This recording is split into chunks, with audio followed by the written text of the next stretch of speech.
বেগুনের সব ধরনের পোকাকে কন্ট্রোল করার জন্য কিছু রুলস বা নিয়ম পদ্ধতি আছে। যদি সেই নিয়ম পদ্ধতিগুলি আপনার বেগুন গাছে সঠিকভাবে অ্যাপ্লাই করতে পারেন তাহলে বেগুন গাছে কোনো পোকাই থাকবে না, আমি 100% গ্যারান্টি দিচ্ছি। তাই আজকের এই ভিডিওতে আমি কিছু যুক্তি পরামর্শের মাধ্যমে আপনাদের কিছু কথা শেয়ার করব। যদি আমার কথাগুলি আপনারা সকলেই বুঝে নিতে পারেন যে আমি আপনাদের কি বলতে চাইছি এবং কি বোঝাতে চাইছি, এই কথাটি যদি আপনি বুঝে নিতে পারেন তাহলে আপনার বেগুন গাছে কোনো পোকাই থাকবে না, আমি গ্যারান্টি দিচ্ছি। এবং আগামী দিনে আপনি খুব সুন্দরভাবে বেগুন চাষটি করতে পারবেন এবং বেগুন গাছে কোনো পোকাই থাকবে না। বিশেষ করে আমার যে সমস্ত কৃষক দাদা অনেক দিন ধরে বছরের পর বছর ধরে বেগুন চাষ করে আসছেন, বেগুনের যে ডগা ও ফল ছিদ্রকারী পোকা অর্থাৎ ব্রিঞ্জল শুট অ্যান্ড ফুড বোরার, এই পোকাকে কন্ট্রোল করার জন্য আমরা প্রত্যেকে ব্যস্ত হয়ে পড়ি এবং যখন পোকা না মরে তখন করি কি, অনেক রকম কীটনাশককে একসঙ্গে মিশিয়ে গাছে স্প্রে করি। কিন্তু আমরা ভুলে গেছি যে একটা সময় দেখা যায় আর বেগুনের ডগা ও ফল ছিদ্রকারী আর পোকা মরছে না। এটাই তো বাস্তবে ঘটছে। এবং তার পাশাপাশি দেখা যায় একটা সময় সাদা মাছি, মাকড়, চষি পোকা, এই পোকাগুলি এত পরিমাণে বৃদ্ধি পাচ্ছে যেই পোকাকে কন্ট্রোল করার জন্য বাজারে সমস্ত বিষ রীতিমতো স্প্রে করার পরেও আর রেজাল্ট ঠিক মতো হচ্ছে না। তাই আজকের এই ভিডিওতে আপনাদের কিছু পরামর্শ কথা বলবো। তাহলে সাদা মাছি, চষি পোকা এবং মাকড়কে মারার জন্য আপনাকে স্প্রে করতে হবে না, আপনি অনেক দিন পর পর স্প্রে করবেন, 1 মাস এবং 2 মাস পর পর। তাই আজকের এই ভিডিওটি আপনার জন্য খুবই গুরুত্বপূর্ণ, তাই ভিডিওটি শেষ পর্যন্ত দেখতে থাকুন।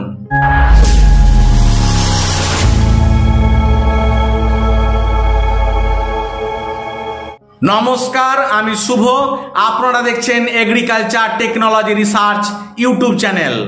প্রতি রবিবার সন্ধ্যা 6টায় আমি বেগুন চাষ নিয়ে বিস্তারিত আলোচনা করি। বেগুন গাছের যে বিভিন্ন রকম রোগ ও পোকার সমস্যা, সেই সমস্যাগুলি নিয়ে আমি বিস্তারিত আলোচনা করার চেষ্টা করি। তাই আমার এই চ্যানেলটি প্রত্যেকে ফলো করুন এবং দেখতে থাকুন। আজকের এই ভিডিওতে আমার ব্যক্তিগত জীবনে বেগুন চাষে আমার যে দীর্ঘদিনের অভিজ্ঞতা, সেই বাস্তব অভিজ্ঞতা আপনাদের মাঝে আজকে খুব সুন্দরভাবে আলোচনা করব এবং বেগুনের পোকাকে খুব সহজে কিভাবে দমন করা যায় সে বিষয় নিয়ে বিস্তারিত আলোচনা করব। তাই এই রকম আমার বাস্তব অভিজ্ঞতা কোনো ইউটিউব চ্যানেলে খুঁজেও পাবেন না। তাই আমার এই ভিডিওটি একটু মনোযোগ সহকারে শেষ পর্যন্ত দেখতে থাকবেন, তাহলে আমার কথাগুলি আপনারা খুব সহজেই বুঝতে পারবেন আমি কি বলতে চাইছি। বিশেষ করে যে সমস্ত কৃষক দাদা দীর্ঘদিন ধরে বেগুন চাষ করে আসছেন বছরের পর বছর, বেগুনের সমস্ত পোকাকে কন্ট্রোল করার জন্য অনেক রকম কীটনাশককে একসাথে মিশিয়ে বেগুন গাছে স্প্রে করার পর একটা সময়ে দেখা যায় যে বেগুন গাছের ডগা ও ফল ছিদ্রকারী পোকা, সাদা মাছি, মাকড়, চষি পোকা, কোনো পোকাই আর ঠিক মতো মরছে না। বাস্তবে তো এটাই ঘটছে, তাই আজকের এই ভিডিওতে জানাবো আপনার বেগুন গাছে এত কিছু স্প্রে করার পরেও আপনার বেগুন গাছের পোকা কেন মরছে না এবং সেই সমস্ত পোকাকে কন্ট্রোল করার জন্য কোন কীটনাশকগুলি স্প্রে করবেন। আমার বাস্তব অভিজ্ঞতা আপনাকে ভিডিও শেষে আলোচনা করব। এখন আলোচনা করব আপনারা যে সমস্ত ভুলগুলি করেন, যেই ভুলের কারণে আপনার বেগুন গাছের পোকা ঠিক মতো মরে না। বেগুন গাছে যে সমস্ত কীটনাশক আপনারা স্প্রে করেন, সেই ভুল স্প্রে করার কারণে আপনার বেগুন গাছের পোকা মরছে না। আমি সেই ভুলগুলি আপনাদের মাঝে একটু আলোচনা করে বুঝিয়ে বলি, তাহলে আপনি সঠিকভাবে বুঝতে পারবেন। আমি কোনো কোম্পানির প্রোডাক্টের কথা বলবো না যে এই প্রোডাক্টগুলি আপনার বেগুন গাছে স্প্রে করার কারণে আপনার বেগুন গাছে পোকা মরছে না। শুধু আমি টেকনিক্যালের কথা বলবো, সেই টেকনিক্যালগুলি যদি আপনি বুঝে নিতে পারেন তাহলে ব্যাস আপনি সমস্ত কিছু বুঝে যাবেন। বিশেষ করে আপনারা যে সমস্ত তেল বীজগুলি বেগুন গাছে অ্যাপ্লাই করে থাকেন, ভালো করে খেয়াল করে দেখবেন যে পাইরিপ্রক্সিফেন, ফেনপোপাথ্রিন, এই যে দুটি কম্বিনেশন নিয়ে মার্কেটে অনেক ধরনের কোম্পানির কীটনাশক পাওয়া যায়, সেই কীটনাশকের মধ্যে দুটি টেকনিক্যাল, একটি হচ্ছে পাইরিপ্রক্সিফেন আরেকটি হচ্ছে ফেনপ্রোপাথিন। এরকম আরও কীটনাশক মিক্সচার পাওয়া যায়, পাইরিপ্রোঅক্সিফেন, তার সাথে হচ্ছে আপনার বাইফেনথ্রিন। এই দুটি কম্বিনেশন নিয়ে আরেকটি প্রোডাক্ট তৈরি হয়। এই কীটনাশকগুলি কিন্তু বেগুন গাছে বারবার স্প্রে করার পরে একটা সময়ে দেখা যায় যে আপনার সাদা মাছি মরছে না। বাস্তব কথা তুলে ধরছি আপনাদের মাঝে। এবার পাইরিপ্রোঅক্সিফেন, ফেনপ্রোপাথিন, তারপর হচ্ছে পাইরিপ্রোঅক্সিফেন, হচ্ছে বাইফেনথ্রিন। আমি এর আগের ভিডিওতেও বলেছি যে বেগুন গাছে সিনথেটিক পাইরিথয়েড গ্রুপের যত কীটনাশক বেগুন গাছে যত বেশি অ্যাপ্লাই করবেন, আগামী দিনে আপনি সাদা মাছি, মাকড়, চষি পোকাকে মারতে আপনি মোটেও পারবেন না। আপনি স্প্রে করেই যাবেন, দেবেন, মোটেই কাজ হচ্ছে না। এবং বেগুনের ডগা ও ফল ছিদ্রকারী পোকা একটা সময় আর মরবে না। বাস্তবে তো এটাই ঘটছে। এবার বুঝে দেখুন, পাইরিপ্রোঅক্সিফেন, ফেনপ্রোপাথিন আর পাইরিপ্রোঅক্সিফেন, বাইফেনথ্রিন, এই যে দুটি কম্বিনেশন একসাথে মিশিয়ে কীটনাশক মার্কেটে বিভিন্ন কোম্পানি পাওয়া যায়। এই জায়গাটি হচ্ছে কি যে পাইরিপ্রোঅক্সিফেনটা হচ্ছে জুভেনাইল হরমোন গ্রুপের কীটনাশক, হচ্ছে পাইরিপ্রোঅক্সিফেন। আর আরেকটি হচ্ছে আপনার ডেল্টামেথ্রিন, বাইফেনথ্রিন, তারপর হচ্ছে ফেনপ্রোপাথিন, ল্যামডাসাইলোথ্রিন। এই যে মিক্সচার পাওয়া যাচ্ছে, এদের সাথে দেওয়ার কারণে আপনার কিন্তু সাদা মাছি একটা সময় আর মরছে না।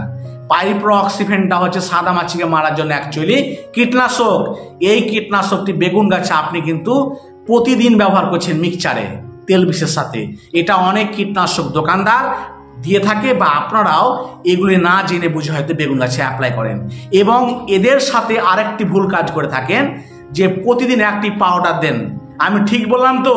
সেই পাউডারটির টেকনিক্যাল নেম হচ্ছে অ্যাসিটামেপ্রিড 20% SP। এটা হচ্ছে নিকোটিনাইল গ্রুপের কীটনাশক। এই কীটনাশকটি অনেক কৃষক বন্ধু, প্রায় 95% কৃষক বন্ধু বেগুন গাছে তেল বিষের সাথে মিশিয়ে প্রতিদিন স্প্রে করে। আমি কথাটা ঠিক বললাম তো? বাস্তবে এটাই ঘটছে। এই নিকোটিনাইল অ্যাসিটামেপ্রিড, এই নীল কালার পাউডারটি প্রতিদিন স্প্রে করার ফলে দেখা হচ্ছে কি যে একটা সময়ে আপনার কোনো পোকায় ঠিক মতো মরছে না, এবং বিশেষ করে সাদা মাছি আর ঠিক মতো মরছে না, কারণ তাদের দেহে শক্তিশালী অ্যান্টিবডি তৈরি করছে। তাই দেখবেন একটা সময় আর সাদা মাছিও মরছে না। তাই এই ভুলগুলি আপনারা করছেন। কি করছেন? যে সিনথেটিক পাইরিথয়েড গ্রুপের কীটনাশক কোনগুলি? যে সমস্ত টেকনিক্যালের শেষে থ্রিন, সেটা কি? সাইপারমেথ্রিন, ডেল্টামেথ্রিন, আলফামেথ্রিন, বাইফেনথ্রিন, বিটাসাইফ্লুথ্রিন, তারপর হচ্ছে আপনার ল্যামডাসাইলোথ্রিন, পারমেথ্রিন, বিটাসাইফ্লুথ্রিন। এই সমস্ত টেকনিক্যালের শেষে দেখবেন থ্রিন আছে। এই টেকনিক্যালগুলি হচ্ছে সিনথেটিক পাইরিথয়েড। এইগুলি কিন্তু আপনার বেগুন গাছে অতিরিক্ত স্প্রে করছেন এবং সাদা মাছি মরছে না। তার মেন কারণ হচ্ছে যে আপনি পাইরিপ্রোঅক্সিফেন যে টেকনিক্যাল, এটা হচ্ছে জুভেনাইল হরমোন, যেটা সাদা মাছি মারার জন্য আপনার ব্যবহার করতে হয়। কিন্তু এই বিষটা তো আপনি প্রতিদিন মিক্সচার ব্যবহার করছেন, মিক্সচার যে তেল বিষটা, তাই তো? তাই আপনি যদি প্রতিদিন বারবার ব্যবহার করেন, সেক্ষেত্রে আপনাকে আর সাদা মাছি মরবে? এটাই বাস্তবে ঘটছে। আর এটার সাথে আরেকটি ভুল করছেন যে নিকোটিনাইল অ্যাসিটামেপ্রিড নীল কালার পাউডারটি দিচ্ছেন। তাই এই ভুলগুলি বন্ধ করুন। আগামী দিনে আপনি সুন্দরভাবে বেগুন চাষ আপনি করতে পারবেন। আমি এখন আপনাদের যে সমস্ত কথাগুলি বললাম, যে অ্যাসিটামেপ্রিড হচ্ছে নিকোটিনাইল গ্রুপের কীটনাশক, যেটা নীল কালার পাউডার ব্যবহার করছেন, এবং তেল বিষ মিক্সচারে যে সমস্ত কীটনাশক বিভিন্ন দোকানদার বা আপনারা না জেনে বুঝে ব্যবহার করেন, যে পাইরিপ্রোঅক্সিফেন, এটা হচ্ছে জুভেনাইল হরমোন, এবং আপনার হচ্ছে সিনথেটিক পাইরিথয়েড গ্রুপের যে সাইপারমেথ্রিন, ডেল্টামেথ্রিন, আলফামেথ্রিন, বাইফেনথ্রিন, ল্যামডাসাইলোথ্রিন, এই সমস্ত টেকনিক্যালের শেষে যে থ্রিন, এই টেকনিক্যালগুলি আপনারা বেগুন গাছে স্প্রে করছেন। এই কথাগুলি যদি আমার কথা বুঝতে না পারেন, ছেড়ে দিন, আপনাকে বুঝতে হবে না। শুধু এটাই বলবো যে বেগুন গাছে আজ থেকে মিক্সচার যে তেল বিষ আপনারা বিভিন্ন কীটনাশক দোকান থেকে কালেকশন করছেন, বা আপনারা না জেনে বুঝে যে সমস্ত টেকনিক্যালের কথা বললাম বা গ্রুপের কথা বললাম, আপনারা বেগুন গাছে এই নীল কালার যে পাউডার তাদের সাথে মিশিয়ে স্প্রে করছেন, এগুলো আজ থেকে বন্ধ করে দিন। এবং আমি যে সমস্ত এখন টেকনিক্যালের কথা বলবো, যদি আপনার বেগুন গাছে সঠিকভাবে অ্যাপ্লাই করতে পারেন, ব্যাস আপনার বেগুন গাছে কোনো পোকাও থাকবে না, এবং সাদা মাছি, মাকড়কে, চষি পোকাকে মারার জন্য আপনাকে ঘন ঘন স্প্রে করতে হবে না।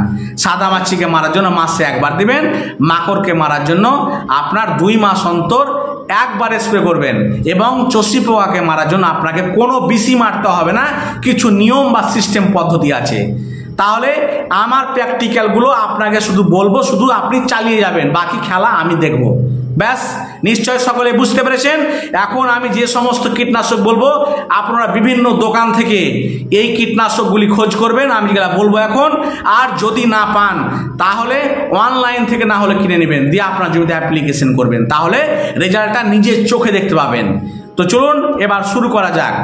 বেগুনের ডগা ও ফল ছিদ্রকারী পোকাকে মারার জন্য যেটা স্প্রে করবেন সেটা হচ্ছে এফএমসি কোম্পানির মার্শাল, যার টেকনিক্যাল হচ্ছে কার্বোসালফান। এটা দেবেন 15 লিটার জলে দিবেন 30 ml, তার সাথে দিবেন সিনজেন্টা কোম্পানির একালাক্স, এটা দিবেন 15 লিটার জলে 30 ml, যার টেকনিক্যাল হচ্ছে আপনার হচ্ছে কুইনাল ফস, এবং তার সাথে দিবেন ক্রিস্টাল কোম্পানির মিসাইল, যার টেকনিক্যাল হচ্ছে ইমামেকটিন বেনজয়েড, এটা দিবেন 15 লিটার জলে 15 গ্রাম, দিয়ে 3টি কীটনাশককে একসাথে মিশিয়ে আপনার বেগুন গাছে প্রতিদিন চালাবেন। কারণ এখন হচ্ছে আপনার কিছুদিনের মধ্যে টেম্পারেচার বাড়তে শুরু করবে, শীতের দিকে এগুলো খুবই কম লাগে, আর এখন টেম্পারেচার দিনের পর দিন যত বাড়বে আপনাকে এগুলো প্রতিদিন চালিয়ে যেতেই হবে। এটা বেগুনের ডগা ও ফল ছিদ্রকারী পোকায় কন্ট্রোল করার জন্য, না হলে আপনি পোকায় কন্ট্রোল করতে পারবেন না। এটা হচ্ছে তাহলে এই মিক্সচারটা আপনি চালিয়ে যাবেন, এবং 7 দিন অন্তর যেটা স্প্রে করবেন সেটা হচ্ছে 45 ডিগ্রি টেম্পারেচার, হাই টেম্পারেচার যখন হয়ে যাবে আপনি কিন্তু পোকাকে থামতে পারবেন না। তাই আমার 7 দিনের যেটা প্রেসক্রিপশন সেটা হচ্ছে যে ঘাটদা কোম্পানির যেটা কাইট, যার টেকনিক্যাল হচ্ছে ইনডক্সাকার অ্যাসিটামেপ্রিড, এই টেকনিক্যালটি হচ্ছে কি পোকার যে প্রথম দশা ফার্স্ট ইনস্টার এবং সেকেন্ড দশা দ্বিতীয় ইনস্টার, এই 2 দশাতে লার্ভা বা পোকার যে ডিম সেই ডিমকে নষ্ট করে দেয়। তাই এই কাইট বা ইনডক্সাকার অ্যাসিটামেপ্রিড এই টেকনিক্যালটি কিন্তু আপনাকে প্রতি 7 দিন অন্তর একবার করে মিক্সচারে রাখবেন। তাই মিক্সচারটি কীভাবে করবেন সেটা হচ্ছে আপনার হচ্ছে বায়ার কোম্পানির ফেনাসকুইক, এটা দেবেন 15 লিটার জলে 20 ml, যার টেকনিক্যাল হচ্ছে ফ্লুবেন্ডামাইড ডেল্টামেথ্রিন, এখানে ডেল্টামেথ্রিন হালকা পরিমাণে আছে, এসসি ফর্মে, কোনো অসুবিধা নাই। এবং এটার সাথে দেবেন ঘাটদা কোম্পানির কাইট 15 লিটার জলে 20 ml, তার সাথে দেবেন ক্রিস্টাল কোম্পানির মিসাইল 15 লিটার জলে 20 গ্রাম, দিয়ে 3টিকে একসাথে ভালোভাবে মিশিয়ে 7 দিন অন্তর 1টি করে ডোজ রাখবেন। এই ভুল কাজটি করবেন না যে এই ডোজটি হয়তো 15 দিন কি 20 দিন অন্তর একবার করে দিচ্ছেন, এই ডোজটি আপনি 7 দিন অন্তর অন্তর রাখবেন। আপনাদের আমি বারবার করে বলছি, তাহলে দেখবেন আপনার কোনো প্রকার সমস্যাই হবে না। এটা আপনারা চালিয়ে যান। এরপরে আমি কিন্তু আরও বিষ চেঞ্জ করব, সেগুলো আপনার পরবর্তীতে ভিডিওতে বলবো। এখন এই কীটনাশকগুলি যদি আপনার বেগুন গাছে যদি আপনি রীতিমতো স্প্রে করতে পারেন তাহলে দেখবেন চষি পোকা আপনার জমিতে সহজে আসবে না, এটা মাস্ট। এই কারণে বললাম যে বেগুন গাছে আপনাকে চষি পোকা মারার জন্য কোনো বিষ মারতে হবে না, এই কীটনাশকগুলির মধ্যেই খেলা আছে। এদের মধ্যে আপনার চষি পোকা বা থ্রিপসকে আপনি খুব সহজে কন্ট্রোল করতে পারবেন। তাই আপনারা এই কীটনাশকগুলি চালিয়ে যাবেন, এবং নেক্সট আপনি কোন বীজটি চেঞ্জ করবেন পরের ভিডিওতে কিন্তু আলোচনা করব। এবং সাদামাছিকে কন্ট্রোল করার জন্য যেটা বললাম যে মাসে একবার ব্যবহার করবেন, সেটা কি? সেটা হলো বায়ার কোম্পানির মোভেন্টো ওডি, যার টেকনিক্যাল হচ্ছে স্পাইরোটেট্রাম্যাট, এটা দেবেন 15 লিটার জলে 25 ml, তার সাথে দেবেন আপনার টপিক্যাল কোম্পানির ট্যাগফ্লাই বা এগ্রোলাইফ কোম্পানি যেটা রনফিন পাওয়া যায় সেটা দেবেন 15 লিটার জলে 25 ml, যার টেকনিক্যাল হচ্ছে ডাইনোটেফ্রন পাইরিপ্রক্সিফেন এবং ডাইফেনথিউরন, এই 3টি কম্বিনেশন নিয়ে কিন্তু আপনার হচ্ছে রনফিন বা ট্যাগফ্লাই তৈরি।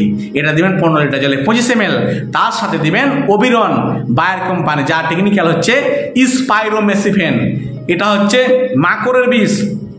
কিন্তু এই ওবিরন মিক্সচারে একটা জিনিস হয় যে সাদা মাছি যে ডিম, সেই ডিমটাকে নষ্ট করে দেয়। অনেকে কমেন্ট করে বলেছিলেন যে ওবিরনে কি আর সাদা মাছি মরে?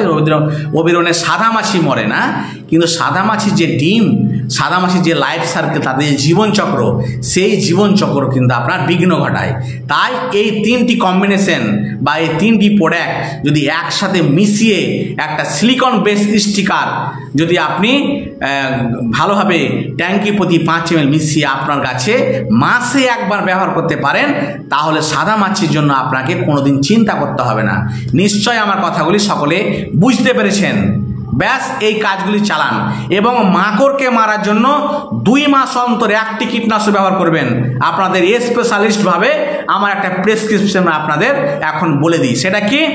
সেটা হচ্ছে ফেনাজাকুইন টেকনিক্যাল, যেটা হচ্ছে এফএমসি কোম্পানির, সেটা হচ্ছে ম্যাজিস্টার, যার টেকনিক্যাল হচ্ছে ফেনাজাকুইন। এটা দেবেন 15 লিটার জলে 20 ml। তার সাথে দেবেন ক্রিস্টাল কোম্পানির অ্যাবাসিন, যার টেকনিক্যাল হচ্ছে অ্যাবামেকটিন।